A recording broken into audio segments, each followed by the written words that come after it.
magic phone. In a dusty corner of her grandmother's attic, Mimi found a small, rectangular treasure. It was an old phone with a screen that shimmered like a soap bubble. Mimi's eyes grew wide with curiosity. She pressed a button, and the screen woke up with a soft chime.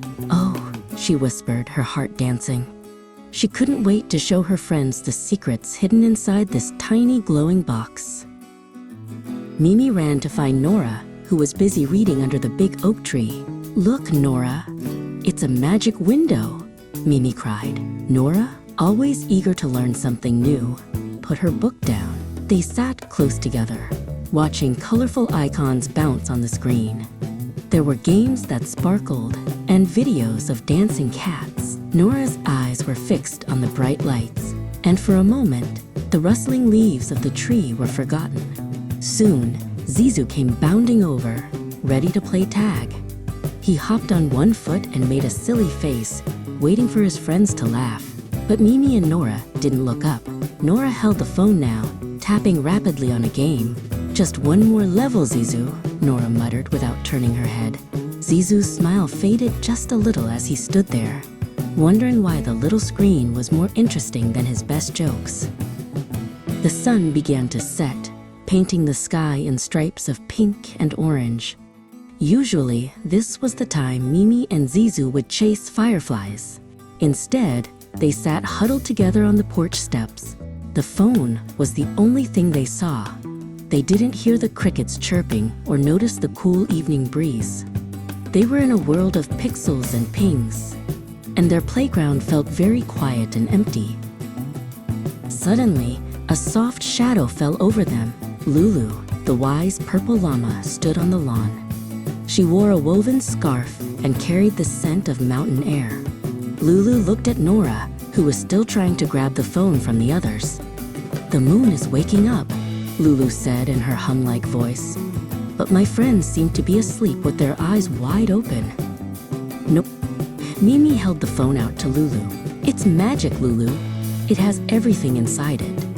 Lulu bent her long neck and looked at the screen, then looked at Mimi.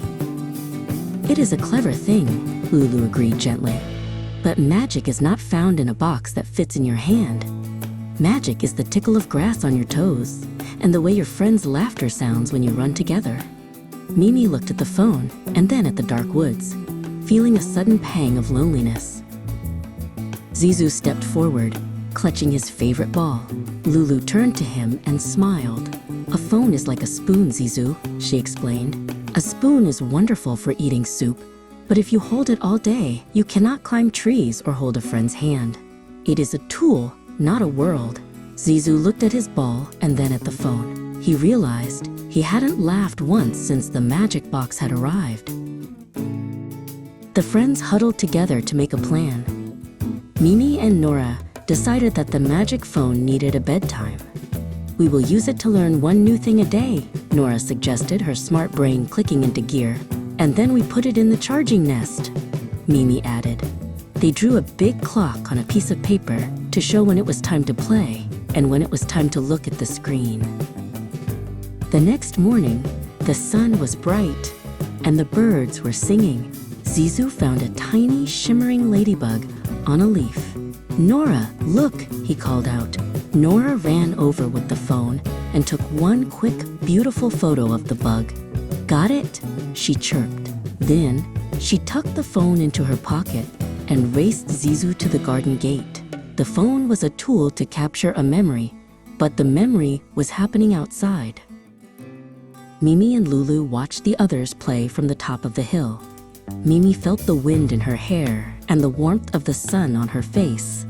She realized that the phone was fun, but it couldn't give her a hug or share a secret. "You were right, Lulu," Mimi said, leaning against the llama's soft purple fur. "The real magic is being here." Together, Lulu hummed a happy tune, and they watched the kites fly high into the bright blue sky. If you like this story, don't forget to subscribe to our channel for more such stories.